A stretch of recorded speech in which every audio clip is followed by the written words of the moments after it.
Hello everybody and welcome to the West Ham YouTube channel. You already know who I am. It feels like a ridiculously long time since I've done one of these. Obviously we did the watch along on Saturday and the post-match reaction as well. So I'm happy to be back on it. Today is the West Ham versus Liverpool preview, and both teams have slight injury doubts. So of course I'm going to cover it. For all the newbies out there, make sure you like and subscribe to the West Ham YouTube channel. Loads more coming up, including Writer's Block on Saturday, alongside a watch along at 5 o'clock. So let's get into it. Let's not play around. Let's get into the potential Liverpool team that I believe Jurgen Klopp is going to select. And obviously, they've got some fantastic players. Alisson in goal is a huge bonus for them. Obviously, we've all got fond memories of Adrian either making massive mistakes or pulling off kind of wonder saves every now and then. But listen, you know, Alisson is clearly the step up, more consistent, decent distribution as well. And organisationally, he can control that defence a little bit better. And they're going to need him in this game because I think West Ham will try and stretch that back four in particular. So a good bonus for them, less so for West Ham.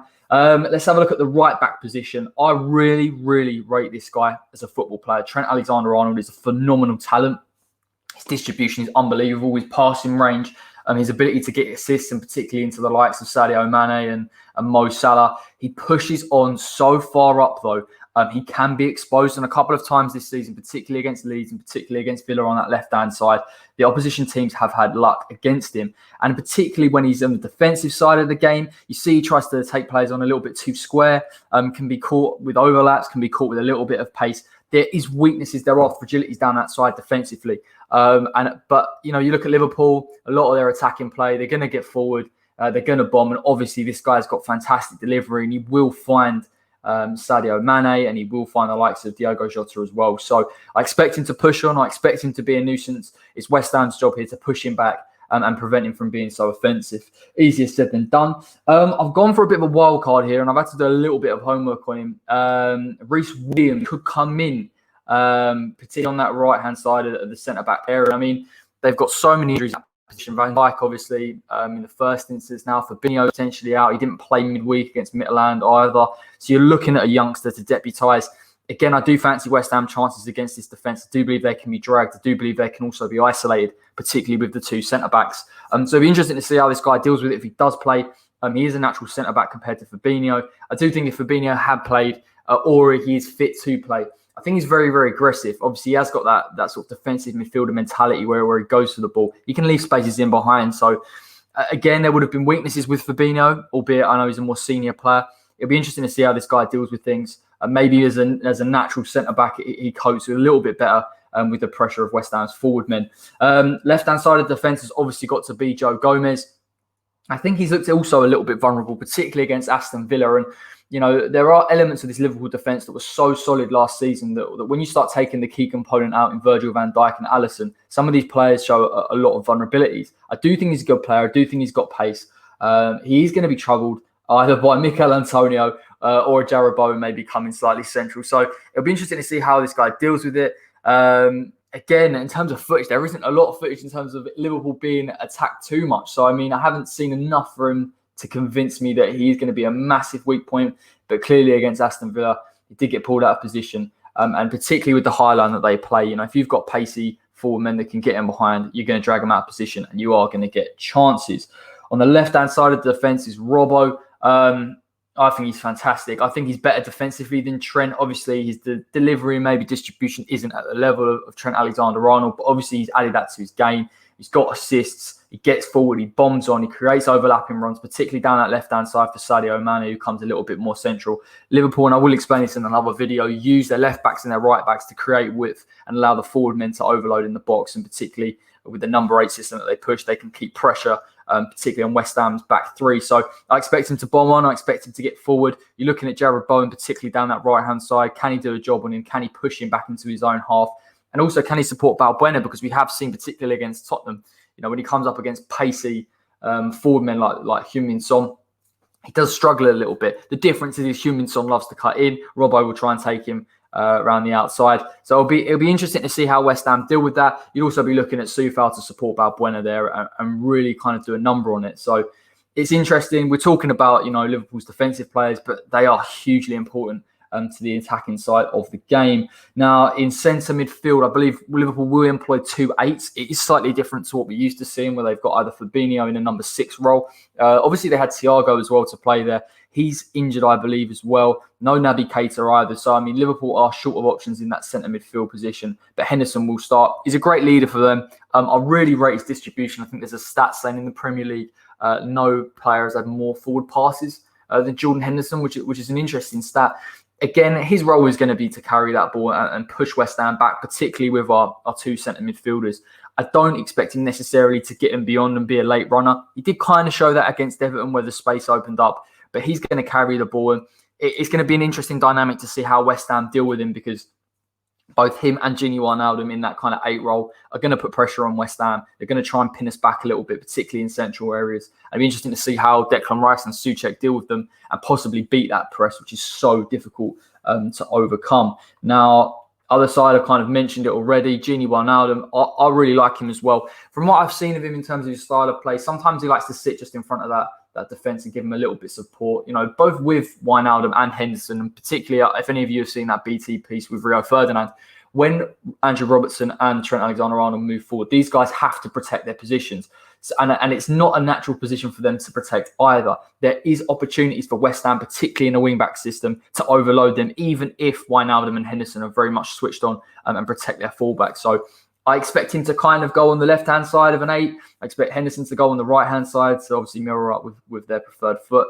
Again, athletic. The difference with Wijnaldum is I think we may see late runs into the box, particularly if West Ham are very resolute and Liverpool aren't creating too many chances. So again, the problem is with this Liverpool team there's so many areas in which they can attack West Ham and create chances against the defence. This role is really interesting for me. Really, really interesting for me. Now, he has been employed, Bobby Firmino, in almost a central striker role, coming into a bit of a 10 and allowing Sadio Mane and Mohamed Salah to kind of move in behind as the pacey inverted wingers. But obviously, with the amount of injuries that they're suffering, Liverpool not playing a 6 anymore, it has given them an opportunity to bring him into more of a midfield role as a 10. I will explain this in another video, so bear with me. But Firmino is massively underrated in terms of the space that he can create for the forward men. I'm not saying in terms of finishing. I'm not saying in terms of as a striker. But he is a very intelligent football player. And he concerns me massively, particularly with West Ham, with a midfield 2, even if it is a double pivot against sort of Liverpool's 3-man midfield. They can find space. They can pull them apart. And particularly like we saw against Manchester City, where the likes of Phil Foden, you know, where there are late runners into the box or where there is space between, you know, the midfield and the defence, chances can be created. It is important for West Ham to be massively switched on against this guy. Tracking him and trying to deal with the number 8s as well is going to be really difficult. I expect Jurgen Klopp to use this man in that position and really try and draw West Ham's defence out. So again, you're looking at Declan Rice and Souček to be very resolute and very disciplined. Now, on the left-hand side, needless to say, is going to be Sadio Mane, one of the best forward men in the league, scores goals for fun. Again, the weird thing about this is obviously I have put him on the left-hand side. Yes, he can drift there. He won't really. It depends how West Ham deal with it. I expect Andrew Robertson to kind of overlap. I expect him to come a bit more central and start to create, and particularly from the deliveries of the fullbacks, you've seen Mane in the box a lot, you'll see Salah in the box a lot, and you've seen that against Leeds, you've seen that against Chelsea, particularly with Mane's header. You have to almost treat Mane as a centre forward in this system. And listen, his pace is frightening. I think it'll be difficult for him to get in behind West Ham. And I can go back to the game against Burnley last season for Liverpool, where Burnley sat really, really deep and they found it really frustrating. And those constant deliveries into the box were met with headers. I do believe West Ham aerially are quite strong as well. So it could be a frustrating day for him. And that's why you have to look at the likes of, you know, Roberto Firmino to try and draw that West Ham back 3 out of position and create space in behind. He can play on the half turn. I do believe Mohamed Salah is a little bit better at it than him. But again, they've got so many options in terms of trying to get in behind. It will be interesting to see how West Ham deal with it, whether they sit deep as they did against Manchester City, or whether they press like they did against Tottenham and Leicester. Down the middle, I've gone for Diogo Jota now. On the face of it, it was a lot of money. Of course it was, but it was a very astute signing from Jurgen Klopp. This guy can play in multiple positions. Against Everton, he played out on the left-hand side, where he's more than competent to do so. He's used to playing in this system as well, from what we've seen at Wolves. He is going to probably play down the middle, and he has got goals as well in that central position, particularly in midweek. Another header. I believe he got a header against Sheffield United as well. The guy is lethal from that position. The issue with him compared to someone like Firmino is he will stretch the back three. And you're looking at West Ham, if we're still in the game at a certain time, to press and maybe try and create more chances. And West Ham will transition very, very quickly. That this guy, if he's left on the shoulder of the back three, will try and get him behind and he will make it difficult. Having said that, I do believe West Ham deal very well with pacey strikers. We did it with Harvey Barnes. We've done it with Jamie Vardy. Less so with Heung-min Son, but I think that was more because of the system. But I think he's going to be a troublemaker. And he's going to get him behind. I think he's going to stretch. And he just gives a little bit of a different dynamic to that Liverpool front line. And of course, I can't do a preview without mentioning this geezer. Unbelievable. And very, very similar to Mane. They are inverted wingers. He's going to cut in onto his left. Mane's going to cut into his right. But Mohamed Salah, particularly in terms of his goal scoring this season, has really impressed me. I think against Sheffield United on a number of occasions, I think it was ruled out for offside, but a slight dip in the shoulder against that kind of back three. Very, very similar to West Ham. Can get him behind, can force the issue. It isn't Liverpool's style of play to try and play on the shoulder, to try and get him behind. Naturally, they've got the width in which to do so. But you would look at that as another avenue for Liverpool to try and score against West Ham. So again, he's going to be a nightmare all day. It is going to be difficult. You see him in central positions. He is going to come up against Aaron Cresswell. So he's going to be tricky for him. There's absolutely no denying it. But you would have to look at the likes of Rice and Souček to give a little bit more support in front of that back three to prevent Salah to get in positions where he can turn the shoulder and get in behind and create chances. So that was my take on the Liverpool team. Let's run to the West Ham team. It will probably be unchanged, so no surprises there as ever. In goal, Lucas Fabianski is likely to start. I think he had a really strong performance against Manchester City, and we haven't seen him called upon too many times this season, particularly in 1v1s, but he's really shown his quality there. Frustrated Raheem Sterling. It was interesting as a side note to see a lot of the pundits say that Sterling should have scored, that Manchester City were poor in terms of finishing. But I actually think Lucas Fabianski's position and his ability to meet someone one-on-one, and that could happen against Liverpool if it does get stretched and West Ham do try and press them a little bit, was very, very positive. So again, he'll start in goal. Now, I'm going to speak about this in another video again, but Arthur Masuaku, particularly down this left-hand side, it is going to be a massive game for Arthur, and I believe it's the game where he could really show his quality. I think he's going to get forward a lot. I think he's going to try and press, particularly on that right-hand side. You're looking at someone like Mohamed Salah and Trent Alexander-Arnold to push up, particularly against West Ham, who are going to have Arthur Masuaku and Pablo Fornals. And down that left-hand side, West Ham are going to have to be very resolute defensively, and they're also going to have to attack with pace. You won't see Mohamed Salah, albeit as a right winger, in a right wing position. He's going to come central, which does mean that West Ham can create overloads in that left-hand side of the field. And I look at Arthur, he gets forward so much, particularly like Soufal as well.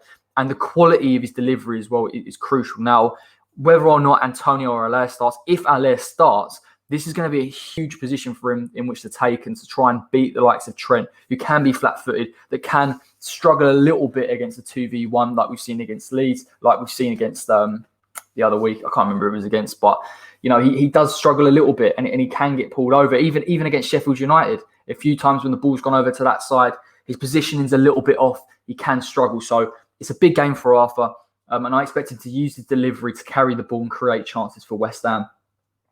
Now, on the left-hand side of the defence, obviously going to be Aaron Cresswell. I've been really impressed with him, and I've been a huge critic of Aaron Cresswell for a long time in terms of him dealing with aerial duels, in terms of his positioning, in terms of him getting too far forward. But I think he's found his position at left centre-back. I think he's competent. Obviously, as a natural left-sider, he does allow us to get the ball out quickly. He has got a fantastic passing range. He's got great distribution, and we've seen that from the quality of his assists as well. And I think particularly with West Ham, they're going to probably sit deep. They're going to soak up a bit of pressure. You're going to look at Aaron Cresswell, particularly down that left-hand side, to release the likes of Arthur Masuaku and Pablo Fornals, particularly if Trent's pulled out of position. So it could be a crucial game for him offensively as well as defensively.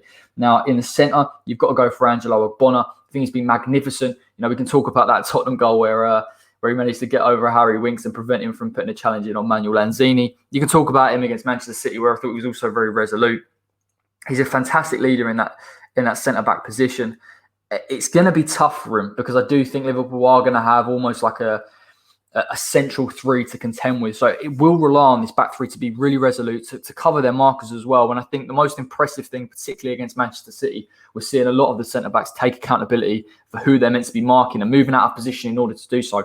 it's crucial that West Ham do follow the forward men, that they do prevent them from getting any space in that box, because Liverpool can be absolutely lethal from those positions. You'd also say that it's not really the game for him to be aggressive, and we can talk in the same vein about Fabinho and Thiago, who likes to get the ball, who likes to win it. Again, very good in the air.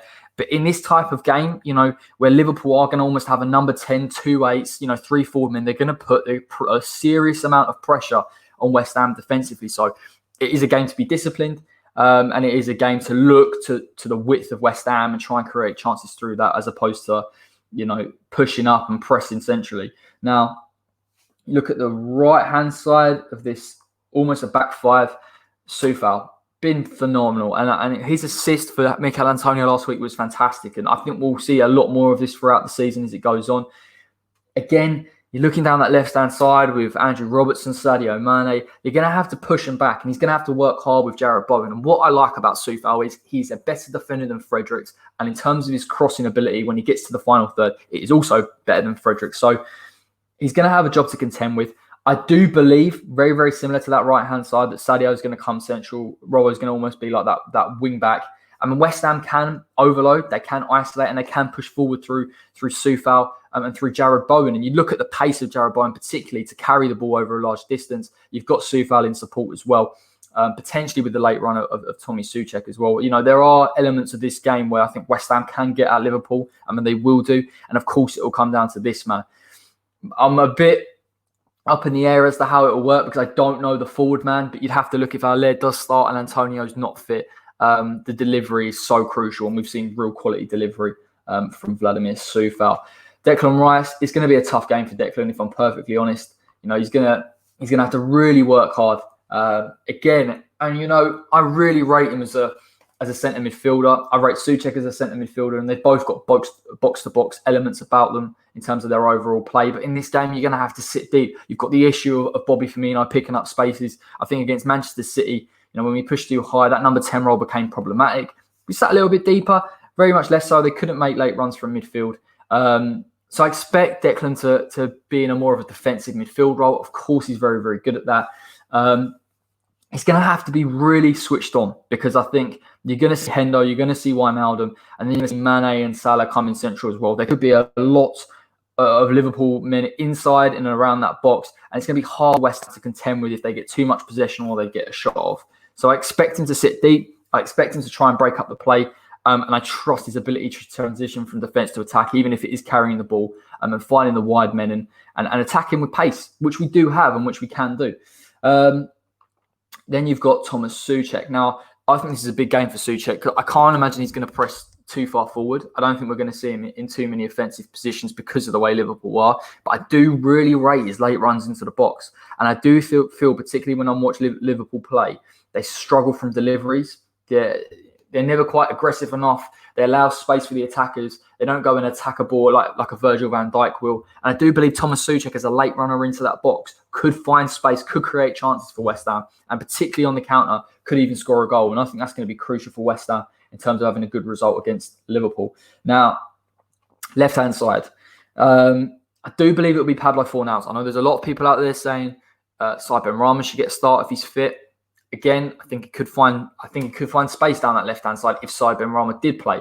And I'm not saying that that's not the case, but I just think the way Liverpool play, particularly with Trent on the overlap, particularly with Salah sometimes moving to that right-hand side, we're going to have someone in that position that's got a good defensive work rate. And I really trust Fornals, particularly in this game, to work hard in terms of trying to nullify the likes of Trent Alexander-Arnold and Salah. And he's going to have to take pressure off our centre-backs as well, who are going to be occupied with late central midfield runners. So again, I would pluck for Fornals in this position. I have kind of gone to sort of back and forth in terms of whether I would have Benrahma in. But for me, I think Fornals is the right player to have in this game. And maybe bring Benrahma on late, or maybe it isn't the game for him at all. Maybe look at Fulham as the starting game, because I think he's going to have a lot of space and a lot of time against them. Now, here's a big question. I think this man could start. I think he could start. I think he causes them all kinds of problems. I really, really do. The high line that Liverpool play, the lack of a fullbacks in terms of positionally, they can be pulled out. Even when they are in position, by the way, they can be caught flat-footed. I think this guy's ability to move to the left, possibly if Pablo Fornals isn't able to get in beyond it as much as you'd like to see, his versatility, his pace, his hold-up play, his aerial ability, everything about Michail Antonio as a centre-forward is going to cause Liverpool some serious problems. And particularly against Sheffield United, I thought they were weak aerially, that they got caught flat-footed a number of occasions. I think he can find space between the centre-backs. I think if West Ham can somehow break with pace as we've seen before, they can isolate the two centre-backs.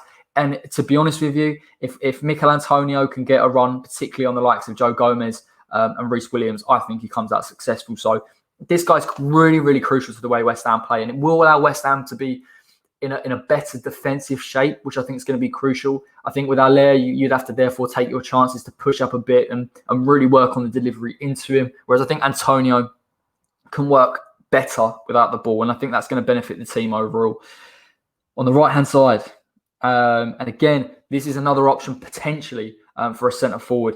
It's Jarrod Bowen, and I think Jarrod, he's going to have to work hard very, very, defensively against the likes of Andrew Robertson, because he's just going to bomb. If Bowen and if Fornals can nullify Liverpool's fullbacks, it's going to be really, really difficult for them to break down West Ham. But equally, if West Ham manage to break the press, manage to get in beyond, and you can isolate, particularly against the two centre-backs, when you've got the likes of Jarrod Bowen and Michail Antonio running off each other, West Ham can create chances. And I think this guy is going to be crucial going forward. And he always is. And I also think defensively, he's going to be relied on massively. It was a real tough ask for him, against Manchester City, because Cancelo was incessant in terms of his bombing on, constantly trying to pin back West Ham, constantly trying to prevent Bowen from getting in beyond.